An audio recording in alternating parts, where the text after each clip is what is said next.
Hello everyone, this is Shashank Vipul and welcome to my channel hi human. तो जैसा कि last video में हम लोगों ने डिस्कस किया था, इस सेशन को हम लोग स्टार्ट करेंगे डिस्क्रिप्टिव राइटिंग से। तो what is descriptive writing? It is basically ऐसे राइटिंग थिंग। आई मीन जैसा कि इसका नाम सजेस्ट करता है, you have to describe something. तो in descriptive writing you may be asked to describe a person, place, experience, emotion और situation. यानी कि यहाँ पे आपको किसी भी चीज़ पे अपने व्यूज़ एक्सप्रेस करने के लिए कहा जा सकता है। वो कोई पर्सन हो सकता है, कोई किसी तरीके की कोई सिचुएशन, कोई जगह, किसी भी तरीके का कोई एक्सपीरियंस या कोई आइडिया। तो यहाँ पे बेसिकली आपको इन क्वेश्चंस में एक्सप्रेस करने होते हैं अपने व्यूज़ एक गिवन टॉपिक पर।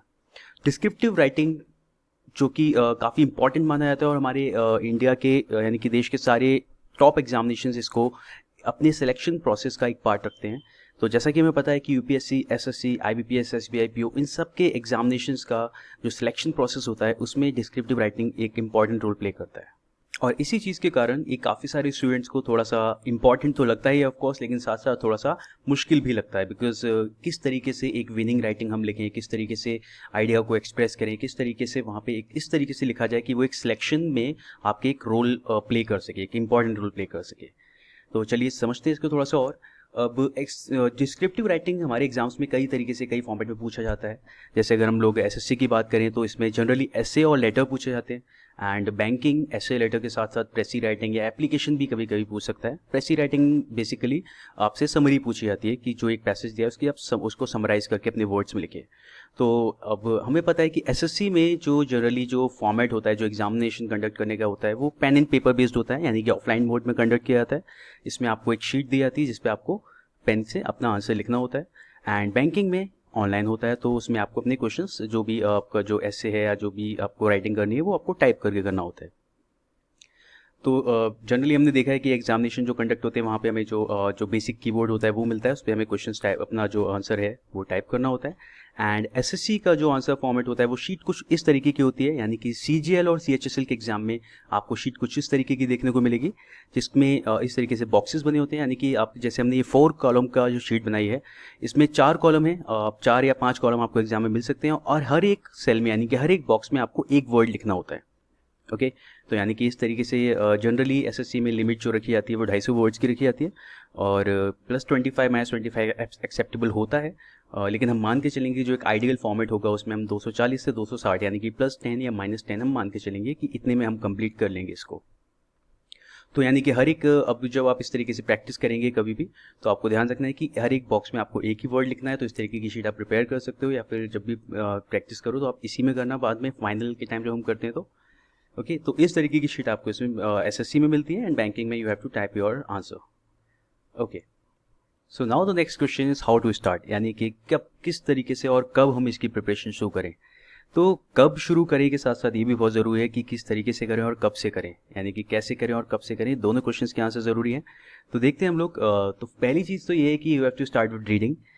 चलिए इसे समझते हैं कि अगर आपको अभी कुछ ऐसे लिखना हो किसी चीज़ पे, एक ऐसे आपको अगर लिखना है, एक ऐसे राइटिंग करना है, तो आप जो उस ऐसे में लिखोगे किसी भी टॉपिक पे, आप उन आइडियाज़ को यूज़ करोगे जो बेसिकली आपके दिमाग में अभी हैं, या उस नॉलेज को यूज़ करोगे जो आपने अभी तक सीख रखी है। ओके तो अब लेकिन अगर आपको एक अच्छा ऐसे लिखना है, एक अच्छी चीज़ लिखनी है, तो आपको स्टार्ट करना पड़ेगा रीडिंग से, ताकि नए आइडियाज़ और नए नॉलेज आपको किसी भी टॉपिक के बारे में हो और आप उस आइडिया को अच्छे से एक्सप्रेस कर पाएँ अपने क्वेश्चन पेपर में। ओके एंड स्टार्ट कब करें? You have to start on the day 1 of your preparation.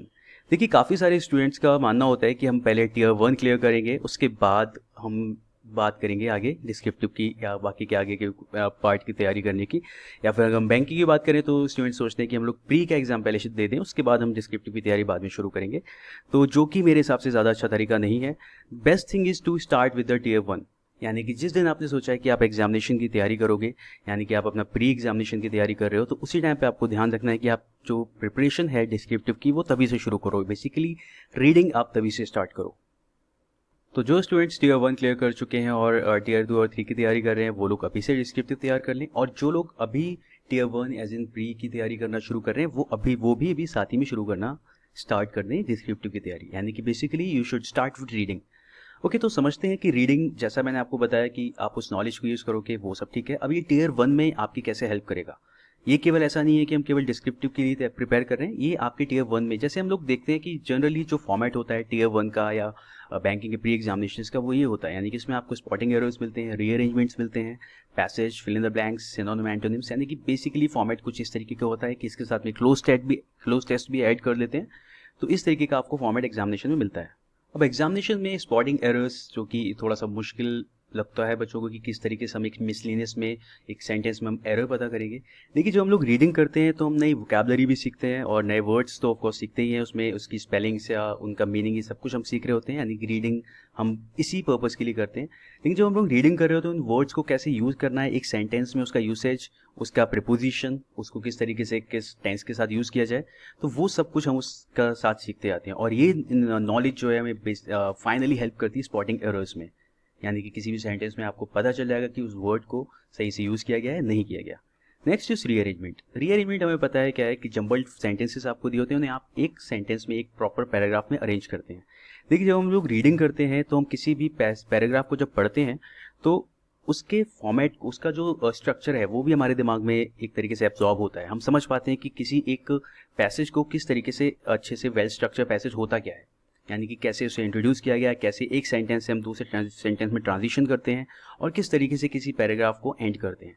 तो ये नॉलेज जो होगी आपको हेल्प करेगी रीअरेंजमेंट में।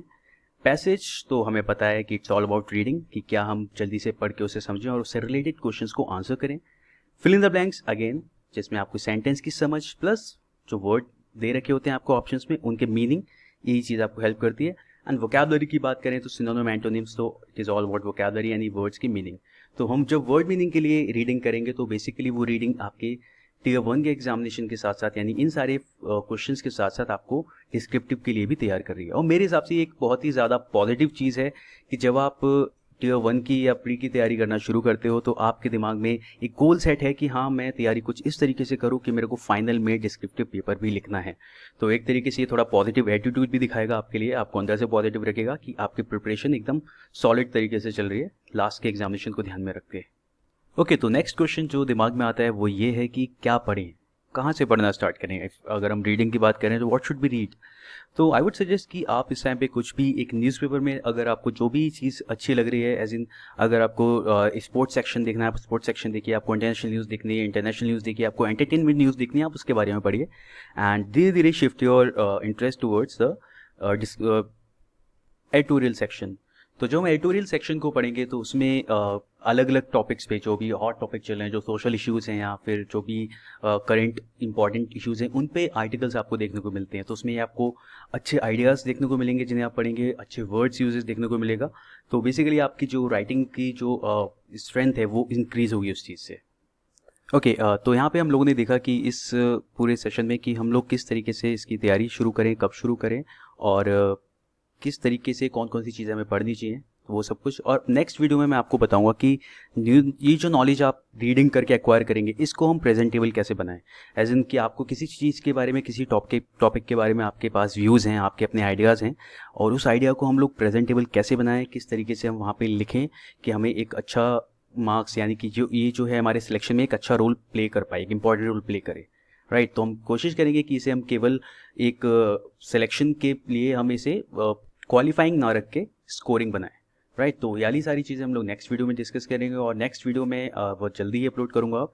और चलिए अब नेक्स्ट सेगमेंट की तरफ बढ़ते हैं जो कि हमारा क्या है, वोकैबुलरी सेक्शन। तो हम कुछ वर्ड सीखते हैं। तो आज के लिए मैंने सेलेक्ट किया है मिस्टर शशि थरूर के इस ट्वीट को। आप लोगों ने अगर न्यूज़ फॉलो की होगी तो आपको पता चला होगा चेतन भगत के एक ट्वीट पे इन्होंने जो रिप्लाई किया था। तो ये पूरा सेशन आप जिन लोगों ने नहीं पता है वो एक बार नेट पे सर्च करके देखिएगा कि किस चीज़ के रिगार्डिंग है। और चलिए हम पढ़ते हैं इस ट्वीट को। It says, sure at Chetan Bhagat, it's clear you are not sesquipedalian nor given to rodomontade. Your ideas are unembellished with tortuous convolutions and expressed without ostentation. I appreciate the limpid perspicacity of today's column. Now let's look at the meaning of these words. The first word is sesquipedalian. इसका मतलब होता है कि किसी चीज़ को घुमा के या बहुत लंबे वर्ड्स से, यानी बहुत सारे वर्ड्स उसके अंदर लगा के लिखना। Something which is a long word. Okay, तो something which have many syllables, यानी कि एक लंबा सा वर्ड जिसे आप काफ़ी ज़्यादा वर्ड्स के साथ प्रोनाउंस करते हैं, उसे बोलते हैं sesquipedalian. Next is rodomontade. It means to talk boastfully, यानी किसी चीज़ को बड़ा चढ़ा के पेश करना, डींगे मारना, उसे बोलते हैं rodomontade. Next word is perspicacity. It means the quality of having a reading insight into things. इसका मतलब है कि आपकी किसी चीज़ के बारे में जो गहरी सोच है, कोई डीप सोच है आपके पास ऑलरेडी किसी टॉपिक को लेके, उसे बोलते हैं perspicacity. Next word is tortuous which means full of twist and bends, यानी कोई घुमावदार चीज़ या कोई ट्रिकी सी चीज़। अब शब्दों में भी कोई काफ़ी ट्रिकी वर्ड्स होते हैं, तो उसके लिए ये वर्ड यूज़ किया गया tortuous. Next is convolutions, it means a complication और इंट्रिकेसी ऑफ फॉर्म डिज़ाइन, यानी कि किसी भी चीज़ की, किसी भी डिज़ाइन की या किसी स्ट्रक्चर की जटिलता। तो कोई चीज़ जो थोड़ी सी मुश्किल सी दिख रही है, थोड़ी जटिल दिख रही है, उसको बोलते हैं convolutions. Next word is ostentation. Ostentation means किसी के अटेंशन को या किसी को लोगों को अट्रैक्ट करने के लिए किया गया कोई भी फालतू का एक्शन, यानी कि लोगों के केवल एडमिरेशन के लिए या लोगों का अटेंशन सीख करने के लिए कोई भी जो एक्शन किया जाता है उसे बोलते हैं ostentation. And लिम्पिड means something which is simple in style, यानी कोई भी चीज़ जो एकदम सिंपल है स्टाइल में, इट इज कॉल्ड लिम्पिड। ओके, तो वर्ड्स की मीनिंग्स हमें पता चल गए। तो अब इसके साथ आप एक बार ट्वीट को पढ़िएगा और उसको जो सिंपल वर्ड्स में जो बात कही जा सकती है वो मुझे कमेंट करके बताइएगा, और हम इसे नेक्स्ट सेशन में एक बार डिस्कस करेंगे कि इस ट्वीट का एक्चुअल मीनिंग क्या था। ओके, चलिए अब नेक्स्ट सेशन को देखते हैं हमारे, which is next segment is high human tip, यानी कि जहाँ पे मैं आपको एक रूल बताऊँगा और जो आपको हेल्प करेगा आपके स्पॉटिंग एरर्स या इस टाइप के क्वेश्चंस में। चलिए, तो rule is verb used after a relative noun depends upon the noun और प्रोनाउन प्रोसीडिंग इट। इसका मतलब है कि किसी भी रिलेटिव नाउन के बाद में जो वर्ब आएगा, यानी कि जो हमारे रिलेटिव नाउन है हु, हुम, हुज, विच एंड दैट, इसके बाद जो भी वर्ब आता है वो उससे पहले जो भी नाउन या प्रोनाउन आता है उसके अकॉर्डिंग यूज होता है। एग्जाम्पल देखते हैं, he is one of the best players that has been selected. तो जैसे ही हमारा यहाँ पे आपका जो रिलेटिव नाउन दे रखा है दैट, तो दैट के बाद दैट एक्चुअली रिलेटिव नाउन इसलिए बोलते हैं, पहले आए हुए किसी नाउन को आगे आने वाले पार्ट से रिलेट करता है। तो यहाँ पे ये दैट से पहले जो नाउन आया है वो है बेस्ट प्लेयर्स। प्लेयर्स जो कि एक प्लूरल नाउन है, उसके बाद जो वर्ब आया है वो कैसा आया है, सिंगुलर आया है। तो हमें इसी चीज़ को यहाँ पे चेंज करना होगा, हम इस प्लेयर्स के अकॉर्डिंग यहाँ पे वर्ब भी प्लूरल यूज़ करेंगे। तो यानी कि जो सही आंसर होगा वो हमारा होगा he is one of the best players that have been selected. Okay, तो इस प्लेयर्स के अकॉर्डिंग हमने यहाँ पे प्लूरल वर्ब यूज़ किया। तो सेंटेंस का जो एक्चुअल मीनिंग है ये है कि जो भी प्लेयर्स सेलेक्ट किए गए हैं, तो प्लेयर्स तो ज़्यादा सेलेक्ट किए गए हैं, तो जो भी प्लेयर्स सेलेक्ट किए गए हैं उनमें से ये सबसे बेस्ट प्लेयर है, तो इसीलिए हम इसके अकॉर्डिंग यहाँ पे प्लूरल यूज़ करेंगे। तो याद रखना है आपको, इन रिलेटिव नाउन के साथ में इनसे पहले जो भी कोई नाउन या प्रोनाउन आएगा, आगे का वर्ब आपको इसी के अकॉर्डिंग लगाना है। इस क्वेश्चंस काफ़ी सारे एग्जाम्स में देखने को मिलता है आपको, और ये वाले रूल्स को इस वाले रूल को आपको ध्यान रखना है और ये आपके लिए काफ़ी हेल्पफुल साबित होगा। ओके, तो आई होप आपको इस आज का सेशन पसंद आया होगा, एंड नेक्स्ट सेशन हम लोग स्टार्ट करेंगे अपने डिस्क्रिप्टिव सेशन के पार्ट 2 के साथ, जिसमें आपको मैं आज जो बातें कही गई उसके आगे बताऊंगा कि हम किस तरीके से अपनी राइटिंग को प्रेजेंटेबल बनाएं। एंड तो फिर मिलते हैं हम लोग नेक्स्ट वीडियो में। Till then you can subscribe to the channel and you can share the videos, उन लोगों के साथ शेयर करिए जो लोग प्रिपरेशन कर रहे हैं, आपके फ्रेंड्स हैं जो तैयारी कर रहे हैं, जो उनके लिए ये वीडियो हेल्पफुल साबित हो सकता है, जो डिस्क्रिप्टिव की तैयारी हमारे साथ में कर पाएंगे। तो बाकी आप इसे शेयर कीजिए, सब्सक्राइब कीजिए और लाइक भी करिए, और कोई भी बात आपको कहनी हो तो कमेंट्स में आप छोड़ सकते हैं उसे। एंड चलिए फिर मिलते हैं नेक्स्ट सेक्शन में। Thank you everyone. So till then stay fit and stay high on thoughts. Thank you.